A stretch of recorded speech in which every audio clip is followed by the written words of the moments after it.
eternamente vigilante, eternamente ameaçada, aferrada a uma balança a todo instante, serás melhor manipulada.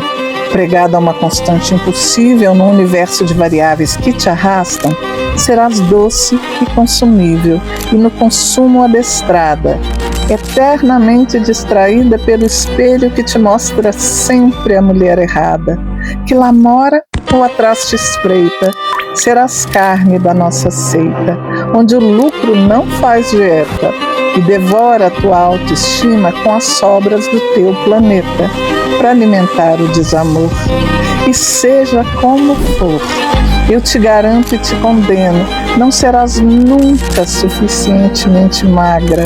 Te lanço no berço esta praga, te diminuo e te violento, e faço da tua dor meu alimento.